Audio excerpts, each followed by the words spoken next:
Sorry about that. Yeah. Hey, it's a you know. Cool, man. Well, you know, look, you've always inspired me, and oh, there you are. Cool. Here we go. Yee. So you've So always you've always inspired me, inspired me, man, man, and and let me just let me turn just this turn this volume down. volume down. Sorry. Sorry.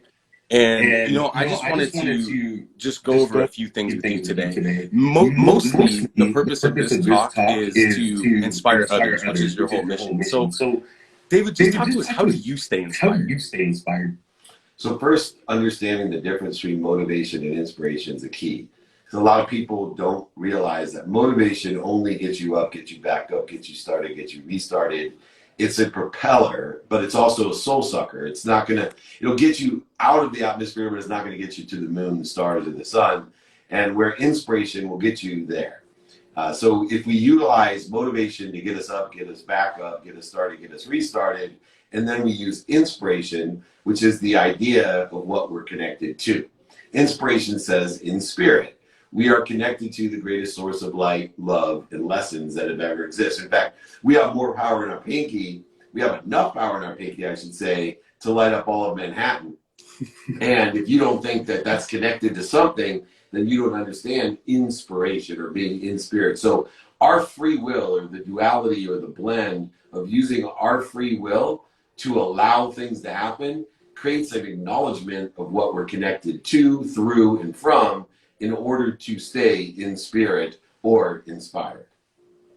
See, this is why I This is love why I you, love you, man. man. Like that Like was that just was so just so easy for easy you to for you to say, and I say, could and I tell could you tell just you like just have like have practiced this practiced so this so much. I much. mean, I mean, I know it's I know early it's in the early in the morning, and I morning, know and I you've know been you've been busy busy already already today. But today. But can you just can you talk just about talk your about morning your morning routine? Like routine? Like you you actually actually inspired me to inspired me start to start meditating, meditating, and and I I started to do started to do about 10 to about 10 to 15 15 minutes in the minutes in the morning, and morning, and it kind of it just raises my raises frequency. my You talk a lot frequency. You about talk a lot about frequency. frequency. Can you just talk Can you just about talk your about morning your morning routine and how you routine and how you prepare for the prepare for day? the day? Yeah, so first, I don't believe in busy. I believe in active, right? So activity I get paid for, activity I don't. I have two routines. One is a set routine based on my values, and that routine starts yesterday. So my tomorrow started, my today starts yesterday, or I would say my today starts at 9 p.m. today. My tomorrow starts at 9 p.m. today. That's because I believe that 9 p.m. last night, I started an unwinding routine in order to effectuate my routine today. So I make sure that I pass out before 11 p.m. so I can wake up at 4 a.m., meditate for 20 minutes, get ready, utilize a minimum of an hour on my health. Then I have an hour and a half of research time, an hour with my family, turned off the grid. Then I execute as a student on my calendar by taking inventory of my values, asking and attracting, and studying what I have planned, what I don't have planned in my sleep for the next day. Then after that execution, I have another hour and a half with my family, an hour of research time into my unwinding routine. Now, here's the nuance or the key Wow. that I've learned over the years to help people. A set routine sucks because a set routine says that everything's going to go as planned. And let me just tell you this, if you want to make God laugh, come up with a well-developed plan. So what I've done is I created an adaptable routine. An adaptable routine is one which is based off of my non-negotiables. So a minimum of an hour a day on my health, a minimum of 30 minutes with my wife, a minimum of 30 minutes with my 10-year-old son, a minimum of 2 minutes a day with my teenage daughters, and a minimum of 1 minute a day with my mom. Now, I also have then a minimum of 10 minutes a day to be a student in my calendar to figure out in this adjustable routine how I'm going to effectuate what I have planned, what I don't have planned in my sleep, according to the nuance of the day of something happening. Could be friends in town, it could be bad weather, it could be some sort of accident, it could be COVID. Whatever it is, I'm prepared because I have a set routine and an adaptable routine based off of my non-negotiables. Wow. I Wow. hope I hope everyone who everyone is who is listening to listening that to that just got just got a piece a of piece of inspiration to inspiration like, to, I love the 1 minute I with your love the mom 1 thing. minute I with your love mom that. today. I love that. Like, Like yeah, you like got to just to get help that me get that in. in. Yeah, in the 1 minute, let me just tell you, the Yeah. secret sauce of my life and my relationship with my Hmm. mom. One of the biggest attributes of my life is to have peaceful relationships with the people most relative and important to me. Obviously, my mom is one of those people, a great inspiration in my life and a true mentor in a variety of different ways. But I only tell my mom four things a day. Number one, I'm healthy. which is her primary concern. 2, I'm happy, which is her altruistic concern.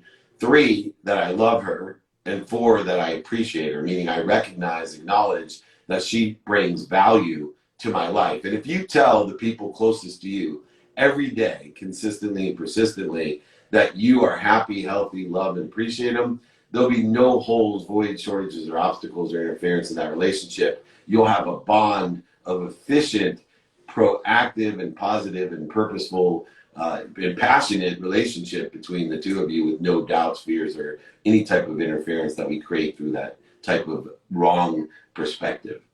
So good, bro. Man, I love where your head's at, bro. And now let's jump into momentum. The idea of momentum. It's it's a new year. You're so busy. You have so many things, not busy, active. You have so many things going on. A lot of us do. But just talk about momentum. Where does it come from, and how do you sustain it? So momentum concerns segmentation. Momentum's created through the enjoyment of the consistent, everyday, persistent, without quit pursuit of your potential. And so I use 4 values and 5 daily practices in order to effectuate acceleration, growth, exponential growth, and, as you say, momentum. And the way that I do that is, 1, every day I take inventory of my values. Personal, experiential, giving, and receiving values. What does that mean? I find my what for the day, and I'm not afraid of being a hypocrite and saying, what I want today is different than what I wanted yesterday, and what I know today is different than what I knew yesterday. Then I find people that sit in the situation where I want to be. I find people that are where I want to be, have the knowledge I want, and I ask them for directions. The fastest way to get somewhere is to find someone that's already there and ask them for directions. The third thing I do is be a student. It's a mathematical equation of luck. What I pay attention to and give intention to create the coincidences. That's why knowing my what and my who is so important. Then I do things now, because 100% of the things I do now get done, and I have a repository called my calendar. If I can't get things done, I go ahead and prioritize it with the Roosevelt matrix of importance and urgency in order to effectuate productivity, accessibility, and gratitude. And then finally, my biggest practice to maintain that momentum, to enjoy the consistent, persistent pursuit of my potential, to understand segmentation, exponential growth, and acceleration, is the practice ending fear. To be a ferocious Buddha, to understand and identify what I'm afraid of, the primal fears of what I need for feed, flight, feed, and the other F word that means procreation. And then more importantly, most people get caught in the unconscious and ego-based consciousness of the secondary fears, the need to be right, the need to be offended, the need to be separate, the need to be inferior and superior, the need to be anxious, frustrated, angry, worried, resentful. All of these needs of the ego. Imagine if you could bottle up all the time, emotion, and money and resources that you piled into these fear needs. Think about what you could have done with it. And so we need to identify, number 1, and after we identify it, we need just to plain stop. Don't resist it, go around it, over it, under it, through it. Just simply stop and then drop down to your higher frequency. We talked about frequency earlier. Your highest frequency is neutral, right? It's not inspiration. It's neutral, is in spirit. It's not some motive, like higher source of excitement. It's truly your higher self is neutral, centered. And so what we want to do is stop, drop, and roll, because when you're in ego-based consciousness, your mind, body, and soul are on fire. So stop, identify what you're afraid of, drop to your higher frequency, neutral or center, and then roll towards what you want according to the inventory of your values, asking and attracting studio calendar, and doing it now. This aggregated together will create momentum in your life at a fierce rate, where you get the exponential compound interest, like Einstein taught, of the rule of 72. Things will keep doubling in your life. You'll go from 2 followers to 4 to 8 to 16, and in 20 segments, you'll have 2 million people getting you 2 million people a year. Dude, you're so awesome. You're so awesome, man. Just like all this stuff just rolls off you so easily. Talk real quick about frequency. I know you have a TED Talk about finding your own frequency and allowing that frequency to show up in areas of your life. Can you talk a little bit about that? Yeah, so understanding frequency is understanding vibration. We can only be aware of that which vibrates equal to or less than us. So my pursuit of one of my potentials is to live at my highest frequency, knowing that the earth vibrates the slowest, plants, animals, humans, then sound, then light, and then thought. And the thought that vibrates the fastest is the truth. And so I'm constantly seeking my truth, my meaning, my purpose and passion, my potential. And by seeking it with the enjoyment of the consistent, persistent behavior that I have, I'm able to effectuate an increase in my frequency or vibration so that I can be aware of more things. In fact, I know that I've been an inspiration to you to meditate. The person that inspired me to meditate had to break it down into something that was important to me. So I said I wasn't interested in meditation. She said, well, I can teach you to vibrate faster, raise your frequency. I said, I'm not interested. She said, well, I can raise your awareness through that frequency. I said, I'm not interested. She said, I can raise your awareness of when to buy or sell. I said, what? She said, I can raise your awareness of when to buy or sell. I said, you can raise my awareness of how to buy low and sell high? She said, yes. I said, oh, I want to meditate. And so that's what motivated me, got me up, got me started, got me restarted to meditation. And then I realized that that was a very scarce vision of meditation to figure out how to make money from it. But more importantly, all the enlightenment that you talk about, being able to just flow through these ideas off the tip of my tongue to help inspire and empower the people, that comes from a heightened awareness or a heightened frequency, that things just seem simple to me, that I can take the highly complex challenges and blends of the pragmatic world to the spiritual world and articulate them to quantify the value for others to exceed the time, resources, or money that it takes to work with me. Man, like we can all take what you just said and try to apply that in our own way, right? Whether it's our job, our business, our family, our relationships, everything has a frequency. You taught me that. I continue to practice that. But the more aware of that I get, the more everything around me kind of just heightens a little bit, And I really appreciate that. That's one of your main messages. I just have two more quick questions for you today. I just want you to give your best advice to anyone struggling, anyone stuck. I know you have this mechanism called cancel or clear. If you want to get into that, that's cool. But just any advice that comes up for someone struggling. Yeah. So first of all, if you're struggling, find someone that's in the situation that you want to be in. So seek a professional, determined upon the depression, anxiety. People are even suicidal out there, and I am not a professional. But what I will tell you is I'd be more than happy to send you my books, guides, exercises for free. I'll pay for the shipping. I'll help you however I can to give you and share ideas about how I help people, like canceling the negative thoughts, clearing your mind, and connecting clearer to the great source of inspiration, power, light, and lessons that we are. But I will tell you a secret that I've learned that has held true for me. When I spend now the minutes or moments in some sort of fear-based emotion, anxiety, depression, worrying, whatever it may be, I go do something for somebody else. I raise my frequency and elevate myself by being kind to my future self, by doing good deeds. And if I can't find someone, I'll pick up trash. I'll help somebody in whatever way I can. But it's amazing when you give of yourself, how quickly, when you're in the pursuit or doing good or pursuing your higher, you cannot be unhappy. It's impossible. It's a physical impracticality. And so go ahead. Not only seek people to help you and be radically humble and ask for help when you're not feeling right, but more importantly, go empower yourself, do good deeds, be kind to your future self, and help somebody else or help something. I love that, man. And just carry that over to someone who's fired up. I'm fired up right now. I love what's going on in my life and my world.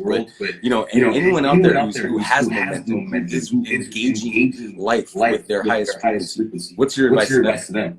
So continue to plateau and grow.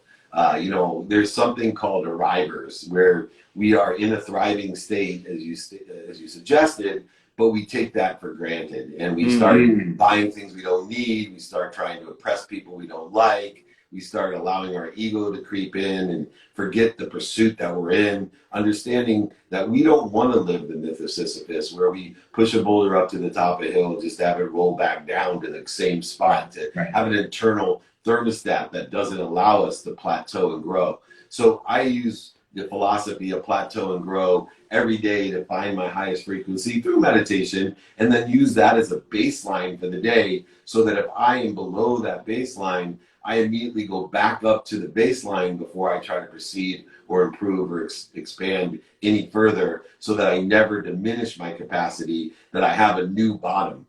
Because, you know, back in 2008, I found out that the bottom even has a basement. And so why not make my basement higher? And so I started to plateau and grow and elevate my own awareness through the practices and values that I teach.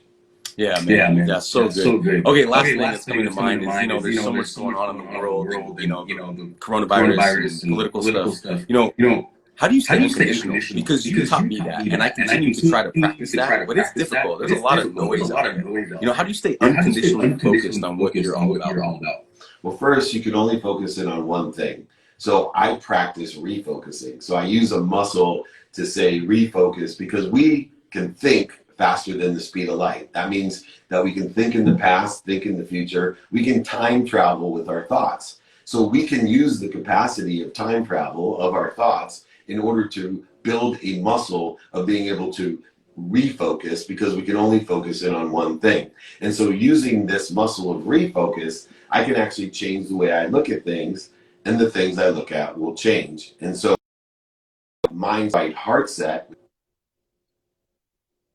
which is the way that I feel, which then will invade my conscious continuum of how I consciously see or give meaning or purpose to what I see, subconsciously how I regenerate the habits and disciplines in order to effectuate a new primary conscious or unconscious, meaning some sort of competency that's unconscious, that's quantum in my nature, that has been inherited without conscious or subconscious thought, has been inherited from generations past, or even past lives, if you're a freak like me and believe in that. But you can change your entire believing, your entire state of mind, and allow yourself to receive everything that exists already that you want.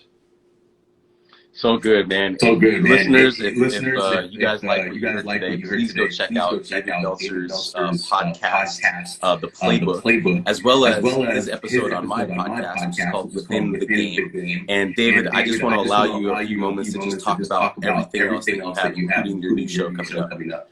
Yeah, well, first I want to start with, I do free trainings on Friday. So if anyone would like to join me on Friday or watch the replay, just david@dmeltzer.com. The Playbook, share it, like it. It's on and featured on Spotify. It's featured on Entrepreneur. It's on every platform. david@dmeltzer.com. The Playbook is the name of the podcast.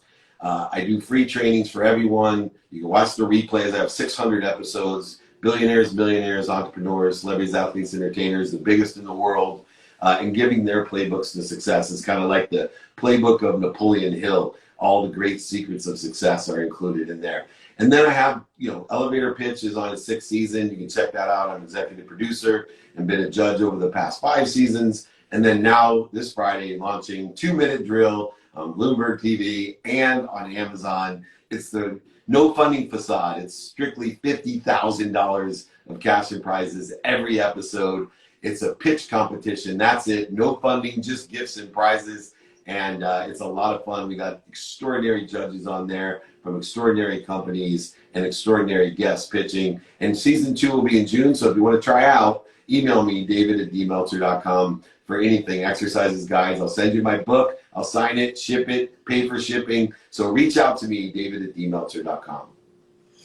David, you are the man, bro. I really appreciate you taking the time today, and let's do it again sometime soon, okay? You got it, my friend. Thank you, Aaron. Take care.